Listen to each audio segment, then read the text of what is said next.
Ill dad.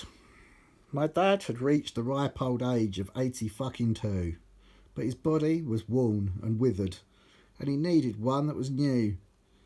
There were no new bodies available, but what he got instead was cancer of the prostate and a lot of time in bed. He got fitted with a catheter, which is a bag in which to piss. I didn't really think the poor old git deserved all fucking this. His back was hunched and buckled. He had problems with his spine. Yet right up to 81, the old git had been fine. Don't bet on it. I used my time being on the dole to sit and watch the racing with my dad, and then put on his bets, because I knew the problems he was facing. This, however, was a big reminder to not take up his only vice, because there's no future in horse racing, and it really isn't nice. Losing all your money when your nag can't complete the course. He may as well have bet it all on Frankie the Wonder Horse. I'm a fucking banker. Whilst watching Channel 4 racing with my dad, I applied for several jobs. But unlike the other 2 million unemployed who just sit around like slobs, I actually made an effort to sort out a good CV, so at least there was half a chance someone may wish to employ me. Eventually, I got offered a job for a company called ODM, although I must say that I, for one, had never heard of them. The job was selling credit cards, but not out in the street. No, I got to sell them in a bank, which sounded kind of neat. The chain of banks in question would be branches of NatWest. I would not be doing bank stuff, just doing what I do best, convincing members of the public who'd come in to do their banking to take out a NatWest credit card, which they would hopefully be spanking. The first branch I got to work in was Margate, near where I live, and I found it quite rewarding that I now had the ability to give people coming in the bank that knew me a massive fucking shock. This was what started the credit crunch and caused the demise of Northern Rock. See, no one could believe it. I mean, I was working in NatWest. In fact, every customer that knew me was now probably distressed, worrying about all their details, thinking I was bound to look at their personal information because they all thought I was a crook. However, they didn't have anything to worry about. I weren't allowed past the banking hall. In fact, apart from selling credit cards, I couldn't do that much at all. But as I went from branch to branch, my confidence began to grow. Then I started working in branches where the manager didn't seem to know that I was just a pretend employee and not a real staff member. They started giving me alarm codes I can still remember. I got to stand behind the cashier's desk and even handle money, though none of NatWest's employees could work out what I found so funny. See, I was finding all of this fucking majorly amusing, as I got put in situation after situation that I could have been abusing. I almost believed I was a bank manager, because I was sat at the information desk stamping checks. I was meeting fit hoes every fucking day, but I wasn't thinking about sex. I was too busy playing banker. Till one nice manager decided he wanted me to be one of his customer advisors because of all the help I had provided.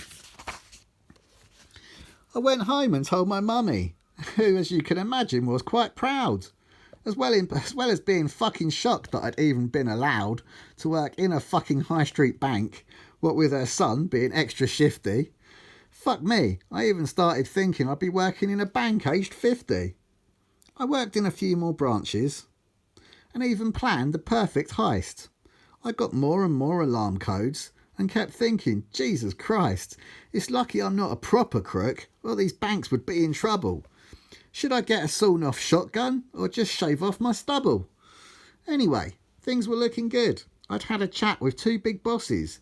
They really wanted me on board, which, just like David Beckham's crosses, was fucking spot on as far as I could see. I mean, wasn't this just crazy? I was now up at 6 to work in a bank instead of chilling out and being lazy. But there were some stupid things I had to do, like I really felt the need to snort a big line in a NatWest staff room, making sure to not get caught. And when I got invited on a night out by the girls from one of the branches, I got myself a bit pissed up and started doing sleazy dances, which had been brought on by the ease I'd had, the ease I'd offered around, which may have hindered my new career before it was even off the ground. I then went on a rampage and told one gal my entire past. My professional clean-cut persona was now fading fucking fast. I fucked off for a week to Sweden, but as soon as I got back, I received a call from ODM telling me I was now sacked. This was due to the credit crunch, and because most of my deals had been declined. But I didn't really care too much, as I would have just resigned in a week or so anyway, because I'd been told I'd got a job as a ACA, but employed directly by NatWest and on much better fucking pay. It was supposed to just be a case of completing a simple interview on the telephone with a girl who was pre-informed and therefore knew I was to be fast-tracked through the interview because the interview girl confirmed she'd said it. But straight away I hit a problem, and that problem was my credit. See, once I bought my house with Jane, I no longer cared about my credit scoring, and rather than paying off my debts and being dull and boring, I decided it would be much better to rip off everything and everyone. Bank accounts and credit cards and bills, because it was fun. Fuck 'em all, I used to think. Every statement in the trash. Yeah, I could pay my bills in full, or I could just keep my cash. So needless to say, my credit rating was pretty fucking poor. However, NatWest, in order to employ me, would have to credit check me, or there was no way that they could take me on. And, of course, my credit check went bad. I was almost a bank manager, but for a job I never had. Perhaps it was for the best. These things all happen for a reason. I mean, imagine the trouble I would have got in. I probably would have somehow committed treason. That was the end of my bank career. But my only cause for fucking crying was not due to this kick in the teeth, but the fact my dad was dying. Death sucks. My dad's condition was deteriorating. He was looking much, much iller. Prostate cancer ain't much fun, and for my dad it was a killer. I was at his bedside with him, and I watched him fight in vain. He couldn't fight the Reaper, but at least he weren't in pain. So in a way I felt relief for him, and for my worn-out mother too. My dad asked me to look after her, which is the least that I could do. Grieving for me ain't easy. I'm not one to show emotion. It doesn't change the fact I loved my dad and had nothing but devotion for the funny old codger who would soon be laid to rest. He'd upset a few people in his life, but to me he was the best. The funeral. The day of my dad's funeral service, I felt kinda down but mainly nervous. We pulled up by the chapel in the hearse, but I was taken aback by who I saw first. See, all my pals were nowhere in sight, because only Jane had got it right. There she was all on her own, so I tried ringing Martin on his phone. But as I did, so he appeared, with all my buddies, which was weird. They'd been in the chapel round the corner, and sat down with one other mourner. But it wasn't until halfway through they worked out this service was for Lou, who was some old lady being cremated. A situation my friends all hated.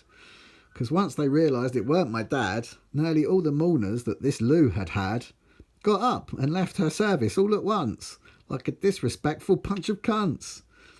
At least they made it, which was relieving, and were there to join in the grieving. My dad got buried in the ground, and on top of that earthy mound was a horseshoe of flowers and a little poem. It's a shame I didn't get to show him. Dad, to a special dad, some you lost and some you won. Rest in peace, your loving son. And perhaps it was this one small rhyme that made me do it all the time. Well, at least all the time it fucking took for me to sit and write this book. The end. It's my daughter and Mick Jagger. Look at that shit. Crazy. Thank you very much. I'll see you for book 2. 50 Fields of Fuzz.